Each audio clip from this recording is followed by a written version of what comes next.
Good morning everyone. आज का day है 7 मई और करंटली टाइम हो रहा है 9:10। आज के दिन हम लोग कैसे काम करना है आइए देख लेते हैं। हम लोगों ने बैंक निफ्टी का चार्ट ओपन किया हुआ है, 3 मिनट के टाइम फ्रेम पे किया हुआ है ओपन। विदाउट कोई भी इंडिकेटर हम लोग ट्रेड करेंगे। मार्केट जो है वो 48,965 के आसपास ओपन होगा, क्योंकि यहाँ पे हम लोग को प्री ओपनिंग देखने को मिल रहा है। अगर इसको हम लोग कंसिडर करें तो एक छोटा सा गैप अप दे रहा है मार्केट, कोई भी बड़ा एक मेजर गैप अप नहीं दे रहा है मार्केट। तो किस तरीके से हम लोग को यहाँ पे प्लान करना है, देखिए ये एक PSY नंबर है 49,000 जो हम लोगों ने ये एरिया ड्रॉ करके रखा हुआ है। आप लोग को पता होगा, नहीं पता है तो कमेंट में बताइएगा, मैं उसको अगले वीडियो में क्लियर करूँगा। यहाँ पे जो ये 49,000 का लेवल है इसी पे ओपन हो रहा है मार्केट। अगर यहाँ से मान लीजिए मार्केट खुलते ही गिर जाए नीचे, ठीक है, जो कि बहुत ज़्यादा चांसेस है क्योंकि एक PSY स्ट्रॉन्ग रेजिस्टेंस की तरह वर्क करेगा। तो अगर इसको स्ट्रॉन्ग रेजिस्टेंस देता है PSY तो मार्केट यहाँ से गिर जाएगा, और गिरेगा भी तो बहुत ज़्यादा नहीं गिरेगा क्योंकि इसके पास देखिए यहाँ पे सपोर्ट है, फिर यहाँ पे सपोर्ट है, तो मल्टीपल सपोर्ट्स हैं मार्केट के पास, तो एकदम तेज़ी से तो नहीं गिरेगा, ठीक है। और निकलने की अगर बात करें ऊपर साइड में, तो ऊपर साइड में उसको एक रेजिस्टेंस यहाँ से मिलेगा। इसके पहले कोई भी रेजिस्टेंस नहीं है मार्केट के पास, और फिर दूसरा रेजिस्टेंस मार्केट को यहाँ पे फेस करना होगा, ठीक है, मेजर रेजिस्टेंस। तो मार्केट में क्या करता है, अगर मार्केट खुलते ही ऊपर निकलता है तो फिर यहाँ पे रेजिस्टेंस फेस कर सकता है, या फिर यहाँ पे पहले ही कैंडल की बात बोल रहा हूँ। और अगर दूसरी पहली कैंडल अगर डाउन साइड में निकलती है तो डाउन साइड में वो यहीं पे रुक सकती है या फिर यहाँ पे ही रुक सकती है, ठीक है। बट ट्रेड का जो डायरेक्शन है कि मार्केट यहाँ से बुलिश रहेगा कि बियरिश रहेगा, ये हम लोग को ओपन होने के बाद ही पता चलेगा। ओपन होने से पहले आप बिना किसी डाटा के, बिना किसी सेंटिमेंट के वर्क कर रहे हैं मार्केट में, तो वो एक पूरी तरीके से गैम्बलिंग होगा। अभी हम लोग क्या करेंगे, फिर वेट करेंगे, मार्केट को ओपन होने देंगे, ओपन हो जाएगा, स्टेबल हो जाएगा, फिर प्लान करेंगे। वीडियो आप लोग को अच्छा लगेगा तो प्लीज़ लाइक कीजिएगा। वेट करते हैं हम लोग।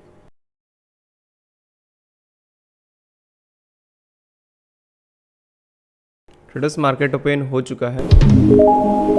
ओपन होते हुए ये देखिए यहाँ से एक ग्रीन कैंडल शो कर रहा है मार्केट ऊपर साइड में, ठीक है। यहाँ से मार्केट ऊपर निकलने की तैयारी कर रहा था, बट इसने स्ट्रॉन्ग रेजिस्टेंस फेस किया इस 49,000 लेवल का, और ये अभी यहीं पे है। तो हम लोग थोड़ी देर वेट करेंगे, मार्केट स्टेबल हो जाएगा, फिर उसके बाद से प्लान करते हैं। मैं इसको ऑफिशियल टेलीग्राम चैनल पे भेज दे रहा हूँ, तो अगर आप लोग भी यहाँ पे जुड़े हैं ना, ठीक है, ये टेलीग्राम का लिंक आपको डिस्क्रिप्शन में मिल जाएगा, ठीक है, यहाँ से जुड़ जाइएगा। आपको यहाँ पे सारे अपडेट्स पहले ही मिल जाएंगे, जो मैं लाइव मार्केट में थिंक कर रहा हूँ, मार्केट को लेके क्या मेरा प्लान बन रहा है, ये सारी चीज़ें मैं यहाँ पे पोस्ट कर देता हूँ, ठीक है। तो अभी देखिए हम लोग को वेट करना है मार्केट को लेके, तो हम लोग अभी लिखेंगे wait for stable to the market, ठीक है ट्रेडर्स। हम लोगों ने यहाँ पे भेज दिया है wait for the market to be stable. अब थोड़ी देर वेट करेंगे, स्टेबल हो जाएगा, देन फिर उसके बाद से हम लोग डायरेक्शन फाइंड आउट करेंगे।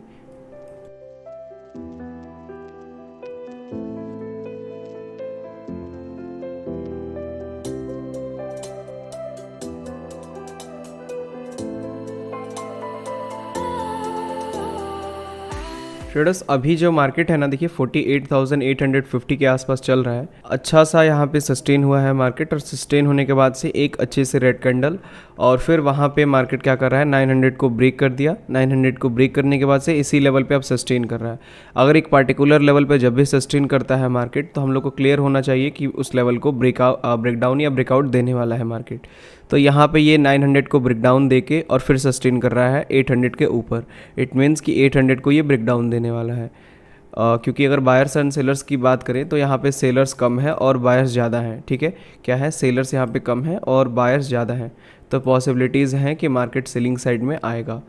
तो यहाँ से हम लोग को क्या करना है, एक ट्रेड का प्लान करना है, ठीक है, 48,850 के आसपास से, और ट्रेड बनाएंगे हम लोग 760 के आसपास तक का टारगेट लगा के। 48,900 का पुट ऑप्शन और 49,000 का पुट ऑप्शन ऐड कर लेते हैं वॉच लिस्ट में।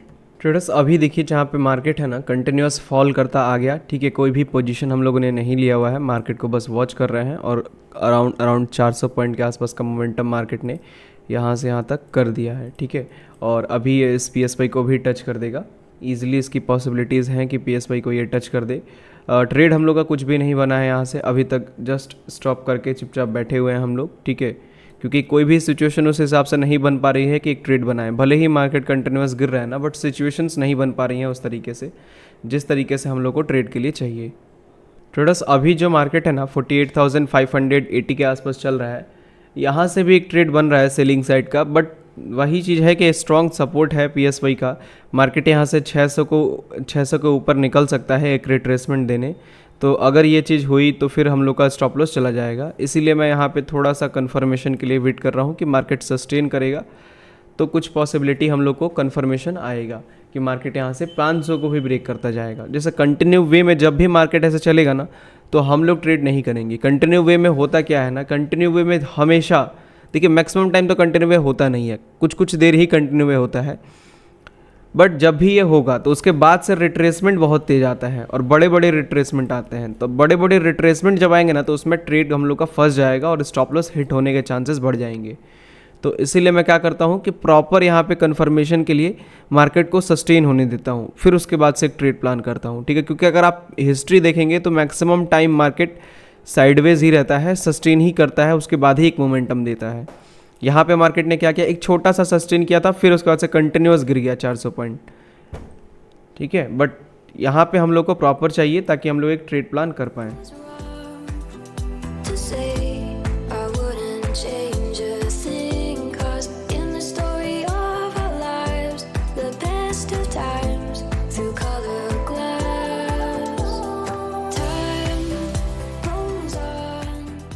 ट्रेडर्स अभी जो मार्केट है ना वो 48,400 के आसपास है। 48,500 का पुट ऑप्शन और 48,600 का पुट ऑप्शन हम लोग लेंगे यहाँ से। 415 के आसपास चल रहा है, मैं चाह रहा हूँ यहाँ के 450 के आसपास एटलीस्ट जाए, तब जाके मैं यहाँ से पुट का ट्रेड लूँगा। अदरवाइज़ अगर ये नहीं जाता है तो फिर मैं इसे भी ट्रेड को छोड़ दूँगा। जैसे मैं ऊपर से यहाँ से इतने सारे ट्रेड्स हम लोग छोड़ते आए हैं, वैसे ही इस ट्रेड को भी छोड़ देंगे अगर ये 450 के आसपास नहीं आता है तो, ठीक है। क्योंकि सबसे बड़ी बात यह है ना कि मैं जान रहा हूँ कि मार्केट गिर जाएगा, बट फिर भी मैं ट्रेड के लिए इतना ज़्यादा क्यों वेट कर रहा हूँ, इतना ज़्यादा रिट्रेसमेंट क्यों ले रहा हूँ। क्योंकि सबसे पहली प्रायोरिटी है मेरी कि मेरा स्टॉप लॉस कहाँ पे जाएगा। अगर मैं यहीं से ट्रेड ले लूँगा ना 420 पे, तो 360 पे ही मुझे निकलना पड़ेगा, 59 पॉइंट पे। बट मेरा जब स्टॉप लॉस अगर जाता है तो मुझे होल्ड करना पड़ेगा मजबूरन 120 पॉइंट, और इसी को कम करने के लिए मैं ऊपर आना चाह रहा हूँ कि और ऊपर साइड में मेरा एवरेज हो, ताकि मेरा स्टॉप लॉस जितना छोटा हो सके उतना छोटा मैं उसको कर लूँ, ठीक है। क्योंकि अगर मान के चलिए अगर ये रिट्रेसमेंट लेता है, जिस हिसाब से कॉल के प्रीमियम डीके हो रहे हैं यहाँ से, उस हिसाब से, और जिस हिसाब से पुट के प्रीमियम बढ़ रहे हैं जितनी तेज़ी से एक एक रिट्रेसमेंट पे, तो अगर ये अगेंस्ट में एक भी रिट्रेसमेंट लेता है ना तो प्रीमियम गिरेगा भी उतनी तेज़ी से, और जो कॉल के प्रीमियम है वो बढ़ेंगे भी उतनी तेज़ी से। तो अगर मान लीजिए यहाँ पे हम लोगों ने पुट बाई किया हुआ है और यहाँ से यहाँ तक मोमेंटम बस चला आता है 80 पॉइंट के आसपास, तो मान के चलिएगा कि एकदम 70 से 80 पॉइंट प्रीमियम गिरेगा ही गिरेगा। 1 के हिसाब से गिरेगा, डेल्टा 1 के हिसाब से प्रीमियम गिरेगा, 100% है ये। उससे ऊपर हो सकता है ये मान के चल सकता हूँ, लेकिन उससे कम तो नहीं होगा, क्योंकि जितना तेज़ी से प्रीमियम बढ़ा है उतनी तेज़ी से गिरेगा भी अगर ये अपोजिट में मोमेंटम देता है तो, ठीक है। तो इसीलिए मैं चाह रहा हूँ कि स्टॉप लॉस मेरा जितना छोटा हो सके उतना छोटा मैं करूँ। 440 के आसपास चल रहा है, अभी मैं वेट करता हूँ, ठीक है। ट्रेडर्स मैं यहाँ से एक ऑर्डर प्लेस कर रहा हूँ,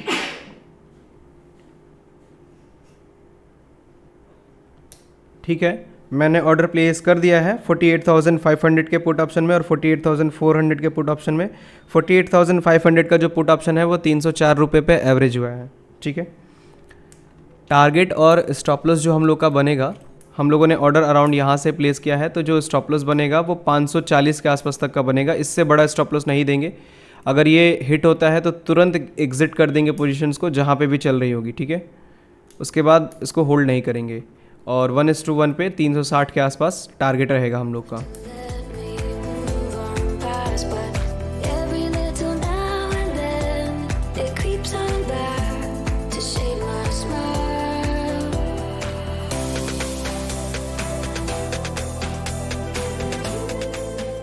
ट्रेडर्स अभी देखिए जो ये प्रीमियम है हम लोग का, ये छोटा सा एक रिट्रेसमेंट आया था, इतने पे ही एक इतना छोटा सा रिट्रेसमेंट आया था, और उतने में ही हम लोग का जो प्रॉफिट है वो 80,000 से घट के यहाँ पे लगभग 20,000 पे हो गया था, बस एक छोटे से रिट्रेसमेंट में। और जबकि वहाँ से इतना नीचे आ गया है मार्केट, तो भी हम लोग का अभी देखिए जहाँ पे पहले 80,000 के आसपास चल रहा था ना, उससे बस थोड़ा सा ऊपर है, और हम लोग का जो प्रॉफिट है वो 30,000 चल रहा है। तो एक काम करते हैं, इस पोजीशंस को हम लोग एग्जिट करते हैं। आधा टारगेट अचीव होने के बाद भी अगर हम लोग का 40,000 45,000 के आसपास का प्रॉफिट चल रहा है तो फिर ये सही चीज़ नहीं है, मैं इस पोजीशन को एग्जिट कर रहा हूँ। अगर फिर से ये एवरेज पे आता है मेरे तो मैं ट्रेड लूँगा। ठीक है ट्रेडर्स, हम लोगों ने एग्जिट कर दिया है। टोटल जो 42,494 के आसपास का प्रॉफिट बुक हुआ है यहाँ पे। अभी इस ट्रेड के लिए हम लोग थोड़ा सा वेट करेंगे, ऊपर अगर ये रिट्रेसमेंट लेके आता है तो ट्रेड लेंगे, नहीं आएगा तो फिर अगर ये गिर रहा है ऐसे ही तो गिरने देंगे। ठीक है, बीच में ट्रेड नहीं लेंगे। अब हम लोग फंस रहा है ये ट्रेड, बहुत रिस्की हो रहा था, कंटिन्यूस मार्केट गिरते हुए आया था, पुट का प्रीमियम इतनी तेज़ी से बढ़ा था जितनी तेज़ी से कैंडल्स नहीं गिर रही थी, और अब यहाँ पे जाके सडनली ऐसा हुआ है। ठीक है, मार्केट में जब एक रिट्रेसमेंट आ रहा है तो प्रीमियम बहुत तेज़ी से नीचे आ रहा है, जिस वजह से ये चीज़ अब दिक्कत है। ट्रेडर्स अभी यहाँ पे देखिए क्या ही रिट्रेसमेंट आ रहा है।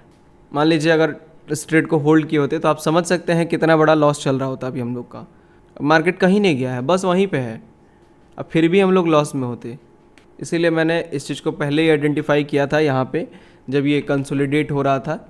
ठीक है, उसी टाइम पे मैंने इस चीज़ को आइडेंटिफाई किया था कि मार्केट यहाँ से रिट्रेस करके ऊपर अगर निकला तो फिर लॉस बड़ा हो सकता है, और इसीलिए हम लोगों ने पोजीशंस को एग्जिट किया आपने। ठीक है, अब हम लोग इस ट्रेड को प्लान करेंगे लेने के लिए। फिर से इस ट्रेड में एंट्री करने जा रहे हैं हम लोग। ट्रेडर्स हम लोग यहाँ से एक और ऑर्डर प्लेस करेंगे सेम ट्रेड में। ठीक है, क्योंकि रिट्रेसमेंट जो चाहिए था हम लोग को वो अब मिल रहा था। ये लीजिए, जैसे ही प्लान किया वैसे ही गिर गया। चलिए ठीक है, अगर ये फिर से आता है तो ऑर्डर प्लेस करने की बात हम लोग करेंगे। 48,500 में और 600 में लिया हुआ, 400 में लिया हुआ था हम लोगों ने, तो अब हम लोग 48,600 में और 700 के पुट ऑप्शन में पोजीशंस को क्रिएट करेंगे। ठीक है, क्योंकि 500 और 400 में डीके बहुत तेज़ हो रहा था, इसीलिए थोड़ा सा मैंने ITM कर दिया पोजीशंस को। ठीक है, अभी अगर ये रिट्रेस करता है तो ऑर्डर प्लेस करेंगे। ट्रेडर्स यहाँ से मैं फिर से एक ऑर्डर प्लेस करने जा रहा हूँ। ठीक है, सेम ट्रेड के लिए और सेम पोजीशंस में। अभी करंटली 48,460 के आसपास चल रहा है। ठीक है, ठीक है, हम लोग एक ऑर्डर प्लेस कर रहे हैं यहाँ से। यार हर बार मेरे साथ ऐसा क्यों हो रहा है, जब मैं ऑर्डर प्लेस करने जा रहा हूँ तुरंत मार्केट गिर जा रहा है। फिर से ऑर्डर प्लेस करने गया और तुरंत गिर गया। अरे यार, बहुत सही प्राइस आया था एवरेज करने के लिए, बहुत सही, 380 के आसपास चल रहा था। अगर कॉल सेल करें और पुट बाई की बात करें तो ये 270 के आसपास था, 300 चला आया।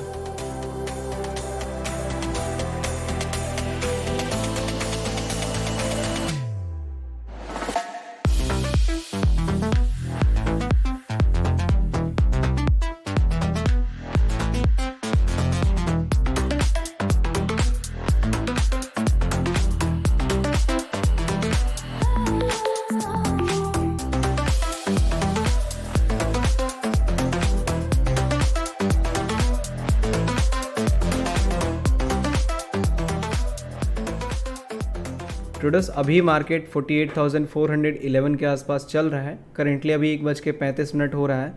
मार्केट देखिए कंटिन्यूस यहाँ से गिरते हुए आया है। जो हम लोगों ने एक ट्रेड लिया था जो 42,000 के आसपास के प्रॉफिट में हम लोगों ने एग्जिट कर दिया था, उसके बाद से भी मार्केट यहाँ पे गिरा है, बट वो ट्रेड हम लोगों ने छोड़ इसलिए दिया था क्योंकि डीके बहुत ज़्यादा हो रहा था यहाँ पे।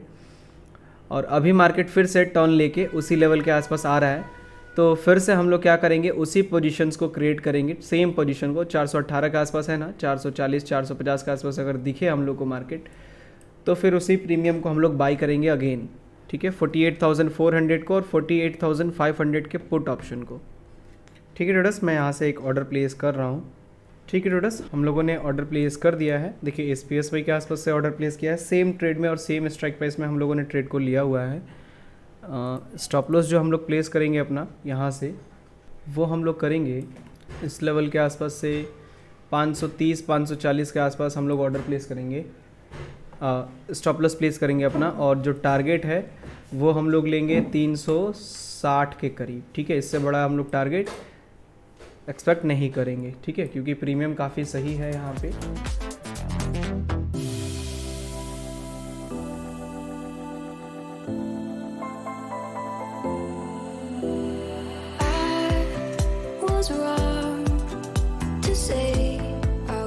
ट्रेडर्स हम लोग का जो टारगेट है ना वो ऑलमोस्ट कंप्लीट होने वाला है। ठीक है, इसलिए हम लोग अपनी पोजीशंस को यहाँ पे एग्जिट करेंगे। थोड़ा सा बचा हुआ है टारगेट हम लोग का, 378 तक ये चला गया था। ठीक है, तो एक काम करते हैं, टारगेट अगर देखें हम लोग तो बहुत बड़ा टारगेट है भी नहीं अब। ठीक है, थोड़ा सा ही बचा हुआ है टारगेट में हम लोग का, यहाँ तक तो आ ही गया था। अगर कैलकुलेट करें ये वाला भी तो लगभग 17 रुपये ही बचा था।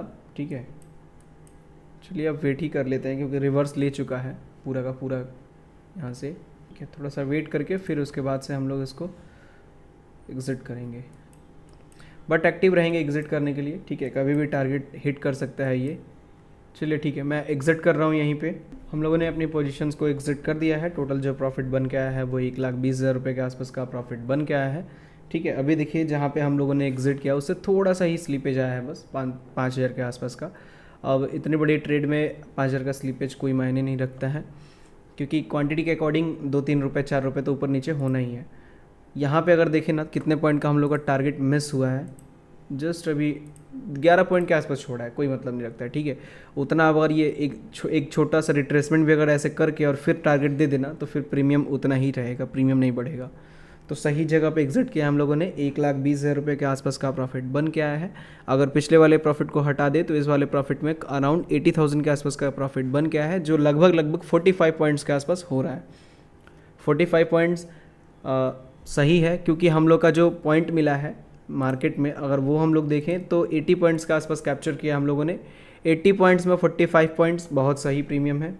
ठीक है, सडन यहाँ पे मोमेंटम आया 2 कैंडल्स में, और 2 कैंडल्स में जो प्रीमियम डीके हो रहा था इन 3 कैंडल्स का वो बराबर हो गया, और 1,20,000 के प्रॉफिट में हम लोग क्लोज कर दिए। तो आई थिंक आप लोग को ट्रेड ये समझ में आया होगा। ठीक है, कि किस तरीके से हम लोगों ने इसकी एंट्री बनाई थी, क्या लॉजिक था। इसके पहले भी हम लोगों ने सेम ट्रेड लिया हुआ था, बट उसमें हम लोगों ने 40,000 के आसपास प्रॉफिट बुक किया था, तभी एग्जिट कर दिया था बिकॉज ऑफ डीके। वही चीज़ यहाँ पे भी हो रही थी, बट हम लोगों ने इस बार होल्ड रखा क्योंकि ये चीज़ बार बार हो रही है और मार्केट को नीचे ही आना है अल्टीमेटली। ठीक है, बस ये एक ट्रैप था छोटा सा, जो चीज़ हुआ और हम लोगों ने इस चीज़ को आइडेंटिफाई करके एक ट्रेड बनाया और टारगेट भी कंप्लीट हुआ। तो आई थिंक आप लोग को ये सब चीज़ें समझ में आ गई होंगी। अगर इससे रिलेटेड कुछ भी डाउट होता है, कमेंट होता है, तो आप बताइएगा कोई क्वेश्चन आपका कि ये ट्रेड में ये नहीं समझ में आया, या फिर यहाँ पे डीके क्या हो रहा था, क्यों मैंने एग्जिट किया थोड़ा सा पहले। कुछ भी क्वेश्चन हो आपका पूछिएगा ज़रूर, मैं उसको आंसर ज़रूर दूंगा। ठीक है, लाइव में भी चल रहा था ये ट्रेड, ये वाला तो नहीं चल रहा था, लाइव स्ट्रीम बंद हो चुकी है अभी, क्योंकि थोड़ा सा अभी अचानक से जैसे मौसम बदल गया और बारिश की वजह से नेटवर्क जो है थोड़ा सा डिस्टर्ब हो गया हमारे एरिया का, तो इसी वजह से लाइव स्ट्रीम को बंद करना पड़ा बीच में। फ़ोन के नेटवर्क से मैं यूज़ कर रहा हूँ ये, क्योंकि अब मौसम को तो कुछ नहीं कर सकते हैं ना, मौसम कभी भी कुछ भी बिगड़ सकता है, तो नेटवर्क तो अपने हाथ में है नहीं। बट स्टिल जो हम लोगों ने ये पहला ट्रेड बनाया था ना, ये मैंने बता के उन लोग को भी यहाँ पे प्रॉफिट उन्होंने बुक कर लिया था, और मैंने यहाँ पे एग्जिट करा दिया था। फिर उसके बाद से दोबारा यहाँ पे एंट्री बनी थी, जब मैं एंट्री नहीं कर पाया था तो लाइव स्ट्रीम में सबने एंट्री किया था और ये टारगेट सबने बुक किया था। तो अल्टीमेटली अगर वो यहाँ पे होते तो आज उनका दिन का तीसरा ट्रेड होता और तीसरे ट्रेड में भी उन लोग का टारगेट जाता, बट यहाँ पे उन्होंने 2 ट्रेड में प्रॉफिट बनाया है। ठीक है, जो हम लोगों से एक मिस हुआ था और एक में जो हम लोगों ने 40,000 का प्रॉफिट बुक किया था। तो अल्टीमेटली वो मेरे बराबर पे ही है, जितना मैंने टारगेट बुक किया है उन्होंने भी उतना ही किया है। तो अगर आप लोगों को भी मेरे साथ लाइव स्ट्रीम से जुड़ना है तो डेफिनेटली लिंक डिस्क्रिप्शन में है, मिल जाएगा आपको, वहाँ से ज्वाइन करिए। ज्वाइन करने का फ़ायदा यही है कि आप मेरे साथ मेरे ट्रेड्स को वॉच कर सकते हैं, उसको देख सकते हैं, सीख सकते हैं कि कहाँ पे मैं कितनी क्वांटिटी ऐड कर रहा हूँ, किस जगह पे क्या डिसीजन प्लान कर रहा हूँ, कैसे इतने बड़े बड़े मोमेंटम्स आने के बाद भी अपनी साइकोलॉजी को कंट्रोल कर ले रहा हूँ, अपने इमोशंस को कंट्रोल करके एक पेशेंस रख के एक सही डिसीजन प्लान करके ट्रेड प्लान कर रहा हूँ, और उसमें प्रॉफिट कैसे बना रहा हूँ, उसके पीछे लॉजिक क्या है। ठीक है, ये सब चीज़ें आपको लाइव में एक्सप्लेनेशन मिलेगा, तो लाइव से जुड़िए, आपका फ़ायदा होगा। ठीक है, और इस ट्रेड से अगर कुछ डाउट होता है देन डेफिनेटली पूछिएगा, मैं उसको क्लियर करूँगा। अभी अगर मार्केट की बात करें इसके आगे की, अभी 2 बज रहा है, 1.5 घंटे मार्केट क्लोज हो जाएगा। क्लोज होने से पहले पहले 1.5 घंटे में क्या क्या चीज़ें ये कर सकता है। पॉसिबिलिटीज़ यहाँ से ये बन रही हैं कि मार्केट अगर 300 के नीचे अगर आता है, ठीक है, जो 300 का लेवल है इसके नीचे अगर आ जाता है तो फिर ये बेरिश है। अगर इसके नीचे नहीं आता है तो स्लोली मार्केट यहाँ पर सस्टेन करेगा, और सस्टेन करके इस 48,500 का जो ये PSY लेवल है इसको ब्रेकआउट देगा, और अब ये ऊपर निकलेगा, बुलिश होगा, क्योंकि जो भी यहाँ पे सेलर्स ने पैसा बनाया है वो सारे सेलर्स एग्जिट कर रहे हैं। मान लीजिए अगर आप सेलर होते यहाँ पे, आपने अगर यहाँ पे पोजीशन बनाई होती इस लेवल पे, जो बड़े बड़े सेलर्स हैं, तो आप मुझे बताइए कि इतना बड़ा एक रिट्रेसमेंट आने के बाद और एक स्ट्रॉन्ग रेजिस्टेंस दिखने के बाद क्या आप अपनी पोजीशंस को नहीं काटते यहाँ पे कि स्ट्रॉन्ग रेजिस्टेंस पे आके ये सस्टेन करने लगेगा, तो आप अपनी पोजीशंस को नहीं काटेंगे। आपके माइंड में ये जो नहीं आएगा कि यहाँ से मार्केट इसको ब्रेक कर दिया तो फिर मेरा प्रॉफिट ख़त्म, कोई फ़ायदा नहीं इतना देर होल्ड करने का। थीटा भी जाएगा, प्लस यहाँ पे जो ये मोमेंटम था इसमें से थीटा माइनस करके बहुत छोटा मोमेंटम कैप्चर होगा। इससे अच्छा है क्लोज कर दो। तो डेफिनेटली आप यही करेंगे, वही चीज़ें बड़े प्लेयर्स भी करते हैं, ठीक है। मैक्सिमम जो स्मार्ट प्लेयर्स हैं मार्केट के अंदर में, वो सारे लोग यही डिसीजन लेते हैं, एक परफेक्ट जगह पे एंट्री और एक परफेक्ट जगह पे एग्जिट, बस इतना ही होता है ट्रेड। मेन चीज़ ये होती है कि आप अपनी साइकोलॉजी को कैसे कंट्रोल करते हैं, इमोशंस को कैसे कंट्रोल करते हैं, लाइव मार्केट में कहाँ पे क्या डिसीजन लेना है, कितनी क्वांटिटी ऐड करनी है, ये आप किस तरीके से प्लान कर पा रहे हैं। और स्ट्रेटजी जो सबसे मेन है आपकी, अगर स्ट्रेटजी आपका साथ दे रही है तभी ये सब चीज़ें कर पाएंगे आप। अगर आपके पास स्ट्रेटजी नहीं है तो साइकोलॉजी, इमोशंस, इन सब का कोई काम नहीं है, कुछ भी काम नहीं आएगा। आपकी साइकोलॉजी कभी सुधर नहीं सकती है अगर आपके पास एक स्ट्रेटजी नहीं है मार्केट को प्रिडिक्ट करने के लिए कि मार्केट का डायरेक्शन क्या है। स्ट्रेटजी ही मैं सिखाता हूँ, इमोशंस भी सिखाता हूँ, साइकोलॉजी भी सिखाता हूँ। तो आप सीखिए, ध्यान दीजिए यहाँ पे, ताकि आपको भी एक प्रॉफिटेबल ट्रेडर बनने में आसानी हो सके। अभी देखिए ऑलमोस्ट ये लग रहा है कि टारगेट भी अचीव कर देगा, जो ये 10 पॉइंट का टारगेट हम लोगों ने छोड़ा था वो भी, ठीक है। तो चलिए इस वीडियो को हम लोग यहीं पे एंड करते हैं, मिलते हैं हम लोग कल के दिन में। कल बैंक निफ्टी का एक्सपायरी है, ठीक है। तो कल के दिन में हम लोग मिलेंगे मॉर्निंग में फिर एक और न्यू लर्निंग वीडियो के साथ। Thank you so much.